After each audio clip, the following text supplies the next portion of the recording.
ഒരു നാടൻ പിടിയും കോഴിക്കറിയുമായാലോ? അപ്പോൾ ആദ്യം തന്നെ അപ്പത്തിനും ഇടിയപ്പത്തിനും പത്തിരിക്കൊക്കെ എടുക്കുന്ന അത്രയും നൈസായിട്ടുള്ള അരിപ്പൊടിയും തേങ്ങയും ഉപ്പും ഇട്ടൊന്ന് മാറ്റി വയ്ക്കുക. അതിന് ശേഷം കുറച്ച് വെളുത്തുള്ളിയും ജീരകവും ചെറുള്ളിയും കൂടി ഇട്ട് നല്ലോണം ക്രഷ് ചെയ്ത് നല്ലൊന്ന് ചതച്ചെടുക്കണം.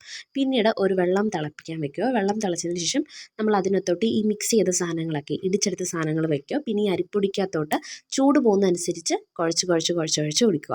അതിനുശേഷം വേറൊരു പാത്രത്തിലോട്ട് നമ്മൾ കുറച്ച് ഒരു ഗ്ലാസ് വെള്ളം എടുത്തിട്ട് ഈ ബാക്കി വന്ന ഈ വെളുത്തുള്ളിയൊക്കെ ഇട്ട് വേവിച്ച വെള്ളം ഉണ്ടല്ലോ അതും കൂടി ഇട്ട് വേവിക്കുക. പിന്നെ ഈ കുഴച്ച സാധനങ്ങളൊക്കെ നല്ല ഉരുട്ടി കളിയുടക്കയുടെ അത്രയും ഷേപ്പിലാക്കുക, ഒരു നെല്ലിക്കേൻ്റെ വലുപ്പത്തിലാക്കുക.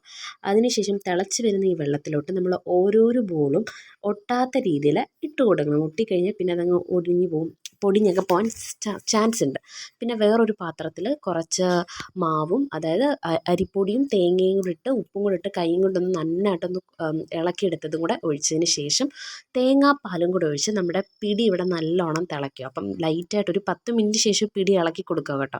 ഇപ്പുറത്തെ അടുപ്പിലാണെങ്കിൽ നമ്മുടെ കോഴിക്കറി റെഡി ആയിട്ടുണ്ട്. അപ്പം നല്ല ചൂട് പിടിയും നല്ല നാടൻ കോഴിക്കറിയും കൂട്ടിയായിരുന്നു ഇന്നത്തെ ഒരു കുശാല്. അപ്പോൾ നിങ്ങളിത് ട്രൈ ചെയ്ത് നോക്കുക. ട്രൈ ചെയ്യാത്തവരുണ്ടെങ്കിൽ മസ്റ്റായിട്ട് ട്രൈ ചെയ്യേണ്ട ഒരു സാധനമാണ് കേട്ടോ. അപ്പം എൻ്റെ ചാനൽ ഇഷ്ടപ്പെടുവാണെങ്കിൽ സബ്സ്ക്രൈബ് ചെയ്യാനും മറക്കല്ലേ.